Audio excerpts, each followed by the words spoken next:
Muito bom dia a todos. Com muita alegria, nós damos início à cerimônia de abertura do Fórum Técnico da PPSA. A PPSA, como todos sabem, é uma empresa vinculada ao Ministério de Minas e Energia, responsável pela gestão de 24 contratos de partilha de produção.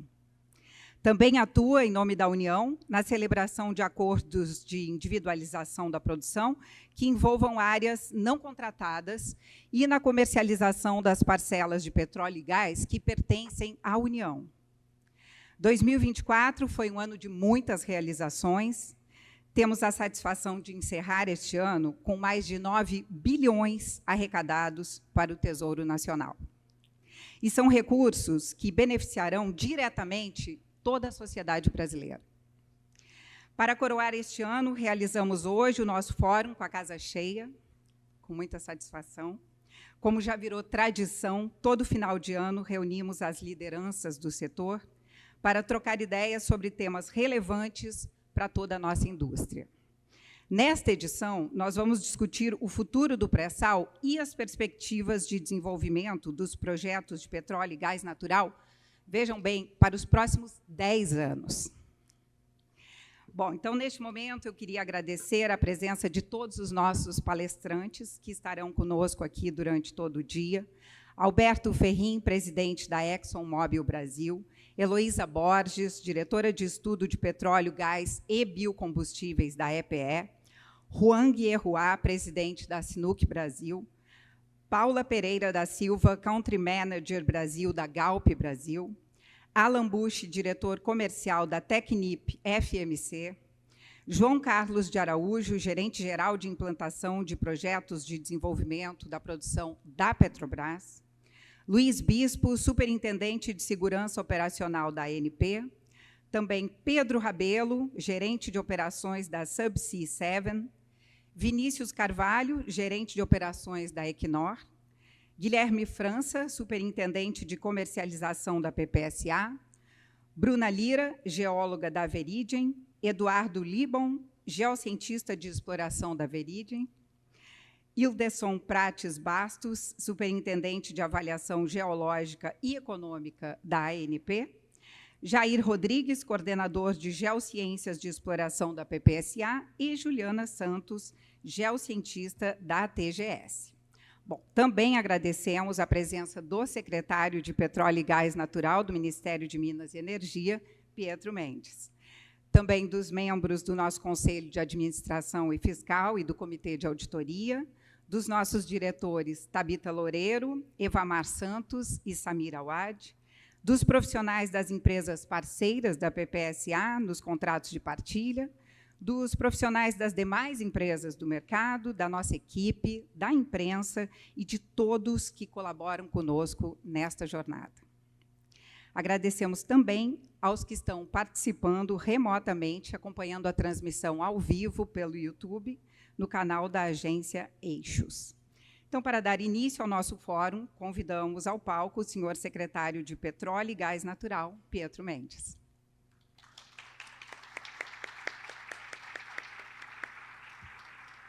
Pode ficar aí como o senhor quiser.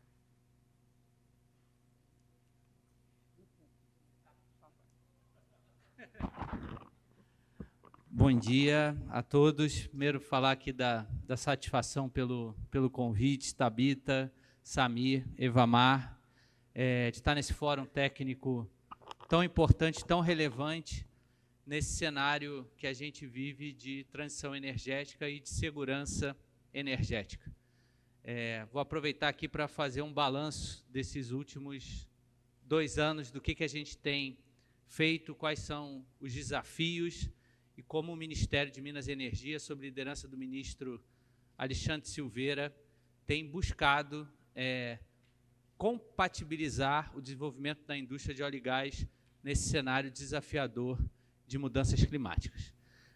A gente inicia o governo no ano passado com um debate muito forte e já começamos com a questão da margem equatorial, o licenciamento, em que, na visão do Ministério de Minas e Energia, era fundamental a abertura de novas fronteiras de exploração e produção de petróleo e gás natural. Esse debate ele sai um pouco da questão meramente do licenciamento ambiental e uma discussão sobre, na verdade, qual era a necessidade do Brasil explorar novas fronteiras. Então, nós começamos aqui com o apoio da Thabita, com o apoio da EPE, estou vendo aqui a diretora Elô, Isa já chegou, cumprimentando aqui o Marcelo Alfradique, de que a gente está acelerando a produção, que é algo ótimo, ainda mais no cenário de incerteza de transição. A cada hora, né, se inaugura um novo FPSO, então nossa razão de produção de petróleo, né, nossa RP, ela vai diminuir ao longo do tempo, nós estamos aumentando a produção, vamos chegar num pico de produção, mas vamos entrar efetivamente num declínio dessa produção bastante rápido e bastante significativo.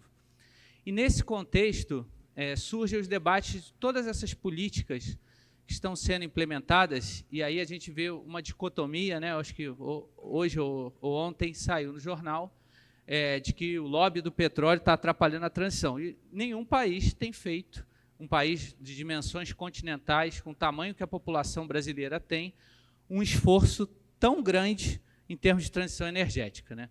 Ano passado, nós fechamos mais de 90% da nossa matriz elétrica vindo de energias renováveis, de hidrelétrica, biomassa, eólica, solar, biocombustíveis, não sei se todos já pararam para pensar nisso, é impossível, né, exceto o gás natural, que é o único ainda, né, puro, você comprar num posto de combustível no Brasil somente um combustível derivado fóssil, né? Nós temos a mistura obrigatória de 20% de etanol, o E100, 100% de etanol hidratado, biodiesel com 14%, indo para 15%. Aprovamos o projeto de lei, né, que virou lei do combustível do futuro, política nacional de transição energética.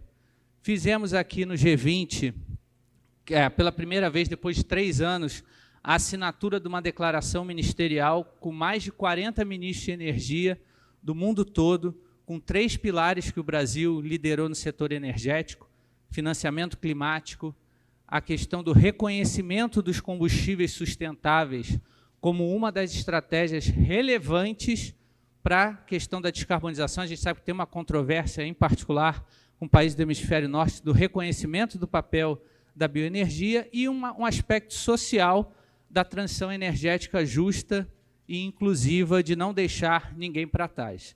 Com iniciativas para combater a pobreza energética, como Luz para Todos, o projeto de lei enviado do Gás para Todos, para aumentar a base da população que é beneficiária da política de distribuição de botijão de GLP. A gente ainda tem aí em torno de quase 5 milhões de famílias que ainda usam a lenha para o cozimento, usam álcool de uma forma inadequada, porque o etanol pode ser utilizado desde que você tenha um forno adequado.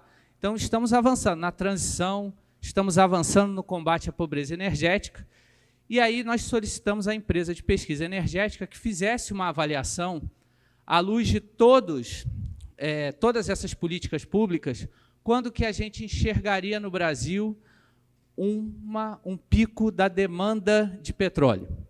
E a gente não enxergou esse pico, mesmo com todas as iniciativas e o Brasil sendo o líder da transição. Então, precisamos, sim, repor as nossas reservas. Esses números foram debatidos amplamente, né? Colocamos em consulta pública, e aí nós olhamos, então, ok, então nós temos a fundamentação técnica de que segurança energética é tão relevante quanto transição energética.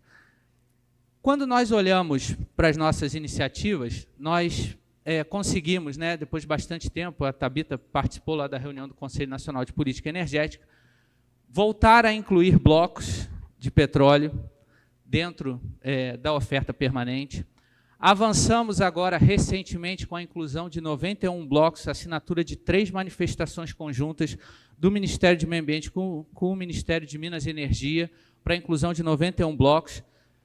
Já recebemos do Ministério do Meio Ambiente a análise referente à manifestação conjunta de 151 blocos, nem todos eles vão permanecer na oferta permanente, mas a ideia é que a gente consiga fazer a assinatura dessas manifestações conjuntas, e temos mais 349 blocos que estão em análise no Ministério do Meio Ambiente. Nós estamos aguardando o retorno para que a gente tenha, ano que vem, uma oferta permanente com muitos blocos de petróleo. E isso é muito relevante também para o Ministério. A gente entende que a ANP teve que fazer modificações no edital, que se iniciaram com as mudanças das regras de conteúdo local, e, em função disso, esse ano nós acabamos não tendo leilões. Então, também um outro compromisso é que a gente tenha leilões anuais, tenha esse calendário mantido de leilões, porque isso é importante para a arrecadação, para a geração de emprego e renda, para que o país possa se desenvolver. E ficou muito patente, também pedimos aqui para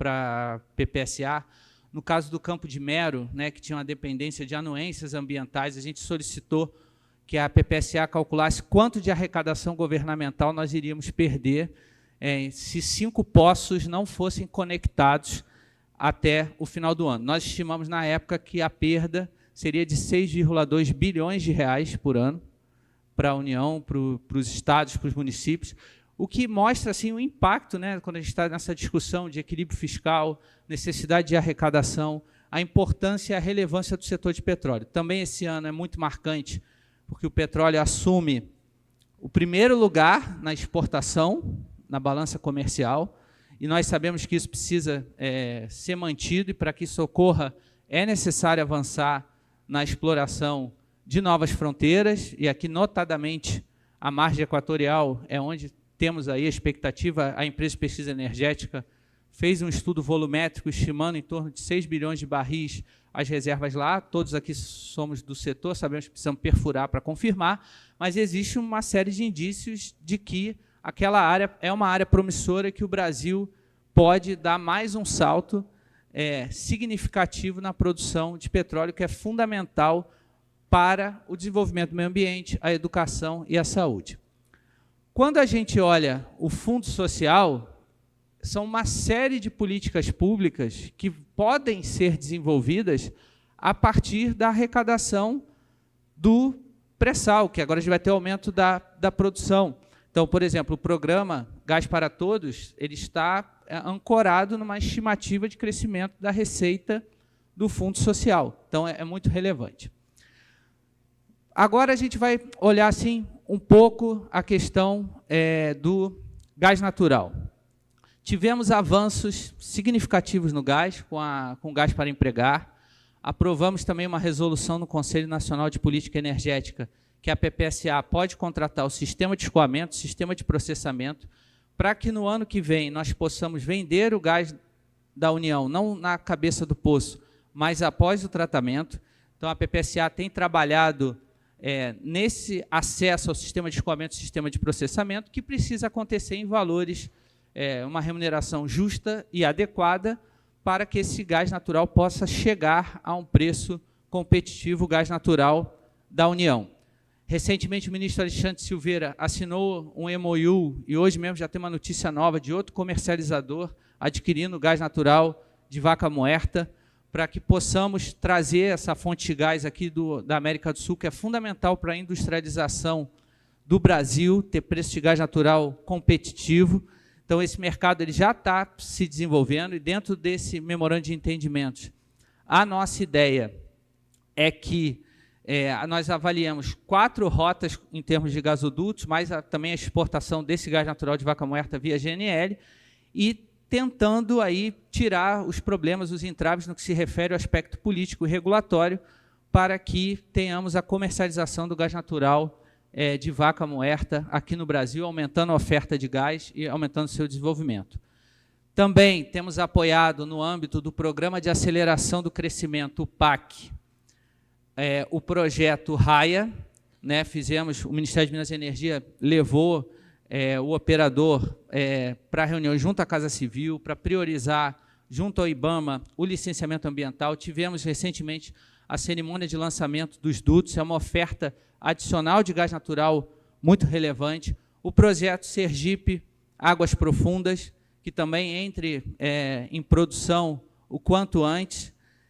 E dentro desse contexto de aumento de oferta de gás natural, não faz sentido, a gente tem que, de alguma forma, trazer esse debate de novo, que o Brasil importe gás natural produzido por método não convencional dos Estados Unidos e da Argentina, e não possa ter esse tipo de atividade aqui, considerando, inclusive, que muito do que os Estados Unidos fez na sua transição energética, decorreu da substituição de combustíveis mais poluentes pelo gás natural. Então, no nosso entendimento, o gás natural é um combustível da transição.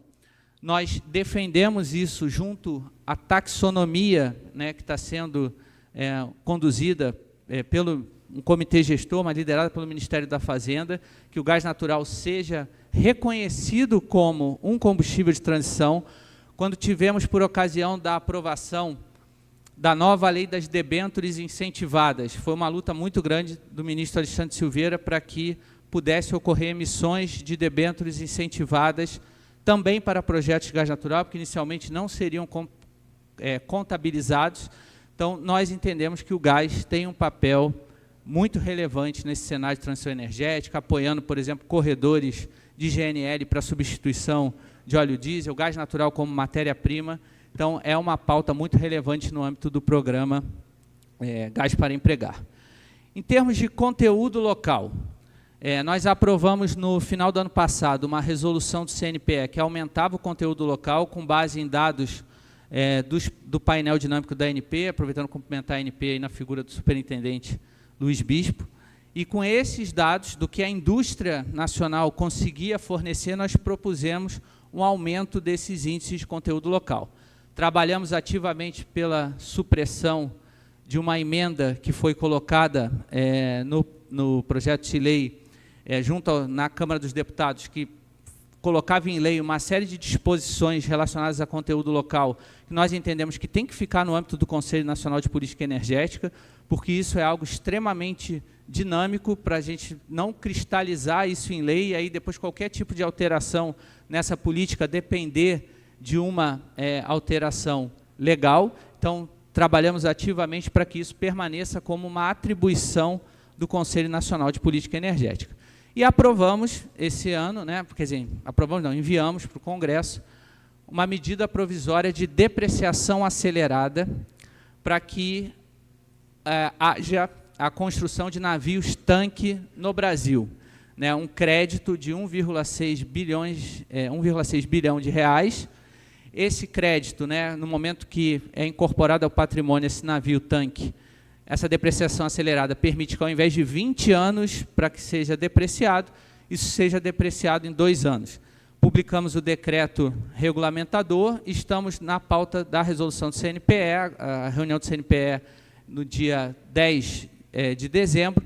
Nesta reunião, o Ministério do Desenvolvimento, Indústria e Comércio vai propor quais são os índices de conteúdo local para que esse navio-tanque seja considerado um navio que faz jus ao benefício da depreciação acelerada. E por que eu estou trazendo esse exemplo? Porque, na nossa visão, a política de conteúdo local não adianta aumentar índices de conteúdo local sem dar condições para que a indústria nacional seja competitiva, porque isso acaba gerando um incentivo, uma indústria que o operador muitas vezes opta por pagar a multa do que contratar efetivamente esse conteúdo local. Então, a gente tem trabalhado com o MDIC, com outras esferas do governo, para ter condições de competitividade. E quando olhamos para outros países, essas condições de competitividade muitas das vezes são dadas por fundos soberanos, por investimentos, né, com taxas menores de investimento do que de financiamento do que a gente encontra aqui. Então, a depreciação acelerada é um pouco para tentar equilibrar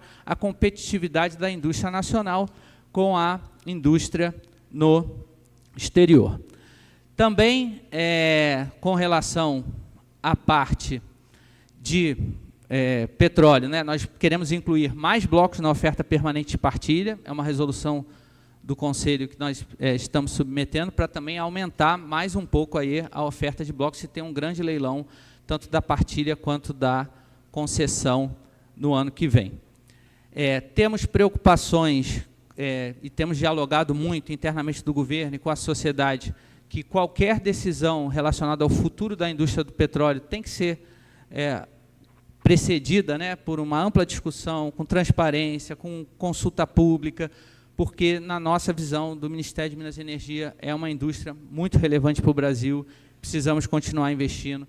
Estamos preocupados com a questão da manutenção do ambiente atrativo de negócio. A gente tem aqui vários presidentes de empresas e representantes de empresas que atuam em outros países, que os boards tomam decisão competindo com as condições do Brasil. Então, podem investir como áreas que nós temos na Namíbia, África do Sul, Guiana, que são grandes áreas que estão atraindo investimentos. Então, a gente tem que ter uma preocupação de que o Brasil permaneça competitivo nesse cenário desafiador, né, com novas áreas sendo exploradas. E, para isso, a gente também já se manifestou, participei de um evento do IBP, do Instituto Brasileiro de Petróleo e Gás Natural, em Brasília, contrário ao imposto seletivo. E por que somos contra o imposto seletivo? Primeiro, neste governo, nós retomamos a tributação da gasolina e diesel no nível máximo que estava. Tivemos, no final de 2022, ali no segundo semestre, uma redução a zero de várias alíquotas de impostos que impactam no preço da gasolina e do diesel. Nós retomamos as cargas máximas de PIS/COFINS, aquela parte que tinha sido retirada dos estados do ICMS, nós retomamos, e porque nós acreditamos que essa transição ela tem que ocorrer, as iniciativas no sentido de reduzir consumo de derivados de petróleo no Brasil, não limitando a oferta energética aqui. Porque não podemos, né, e é isso que nós temos defendido, mirar um modelo norueguês. Nós temos um petróleo com uma pegada de carbono inferior a outros países, já estamos deslocando exportações de outros países, havendo uma preferência pelo petróleo brasileiro. E por que nós não podemos continuar com a atividade aqui e sermos exportadores? Inclusive porque a contabilização das emissões ela se dá pelo consumo, ela não se dá pela produção, porque a produção é menos de 1% das emissões de gases de efeito estufa. O problema não está na produção, está no seu escopo de utilização desses derivados. Então, nós entendemos que sim, que o Brasil faça a transição energética de forma acelerada, mas continue a exportar e que aqui seja um dos últimos locais a parar de produzir petróleo. E para que essa máxima, que aqui seja um dos últimos locais a parar de produzir petróleo, nós precisamos de novas fronteiras, senão a gente vai parar antes, porque não obtivemos o licenciamento ambiental para tratar dessa questão. Então, temos trabalhado muito ativamente com esse mindset, com essa lógica, então, por isso, somos contrários ao imposto seletivo, porque não é limitando a oferta que nós vamos fazer a transição, e sim atacando a demanda por derivados. Nas nossas modelagens, nós temos uma dificuldade gigantesca de substituição do diesel, em termos de derivado, porque quando olhamos para veículos leves, você tem uma solução do etanol, você tem uma eletrificação que é mais simples, mas quando olhamos para veículos pesados, a gente tem problemas relacionados à renovação de frota, uma frota muito antiga, que basicamente a substituição dessa frota por veículos Euro 6 já teria um impacto ambiental muito grande. Então, a renovação de frota ela é fundamental, inclusive para permitir a entrada de novas tecnologias. Por ocasião do lançamento da sanção presidencial da Lei do Combustível do Futuro, nós solicitamos que as empresas trouxessem essas tecnologias. Então, hoje a gente já tem trator a 100% biometano, trator com 100% biodiesel, veículo flex que usa qualquer percentual de mistura de biodiesel sem ter nenhum tipo de problema, veículos movidos a B100. Então, assim, já tem uma série de tecnologias, mas para que essas tecnologias possam efetivamente ingressar, a gente precisa fazer um programa de renovação de frota, que não está aqui a cargo do Ministério de Minas e Energia, mas é algo extremamente relevante para impulsionar a nossa transição energética. E o diesel, a gente tem a dificuldade de uma frota muito antiga, que vai precisar de diesel por muito tempo, e tem uma dificuldade de eletrificação também, porque são distâncias muito longas que se percorrem no Brasil. Então, vamos precisar, durante um bom tempo, do diesel, razão pela qual entendemos que se justificam investimentos em ampliação de capacidade de refinaria, para que a gente não fique tão exposto a questões geopolíticas internacionais, como já ficamos, tivemos que montar grupo de trabalho quando houve o início do conflito da Rússia com a Ucrânia, até que esse diesel russo chegasse no Brasil, tivesse uma reorientação dos fluxos logísticos, isso demorou um determinado tempo. Então, a gente tem uma vulnerabilidade no segmento diesel que nos faz acreditar que precisamos ampliar o segmento de refino, mesmo nesse cenário de transição energética. Com a questão do plano clima, na nossa visão, o petróleo tem uma participação muito relevante até 2040, e depois de 2040, as iniciativas que estão lá postas vão exigir um esforço muito grande, em particular de você combinar a produção de bioenergia com o CCS, a captura de carbono, que é algo extremamente relevante, não só para a indústria da bioenergia, como também para a indústria do petróleo e gás natural. Então, por isso, aprovamos na Lei do Combustível do Futuro o marco legal do CCS, que a ANP está trabalhando para fazer a regulação. Já temos um projeto da FS no Centro-Oeste, combinando aí o BECS, né, a produção de bioenergia, com o CCS, e acreditamos que o CCS, o hub de CCS, com hubs de hidrogênio, são algo fundamentais para que a gente promova a transição energética. E, para isso, nós aprovamos no Conselho Nacional de Política Energética, até foi sugestão aí da Thabita, uma resolução para descarbonização das operações de exploração e produção de petróleo e gás natural. O Brasil ele assinou o Global Methane Pledge, foi na COP28 dos Emirados Árabes Unidos, liderado pelo enviado especial climático John Kerry, e que o ministro Alexandre Silveira assinou a adesão desse acordo global para reduzir e monitorar as emissões de metano ao longo da cadeia. A gente sabe que o setor de óleo e gás tem ainda a fazer no seu escopo de produção.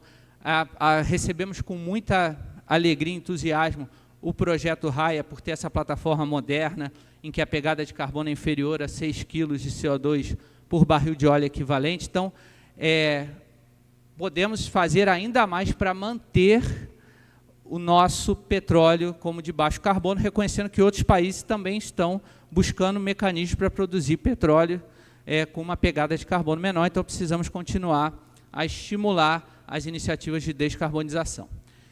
E, para finalizar, eu quero aqui também reconhecer o trabalho da PPSA.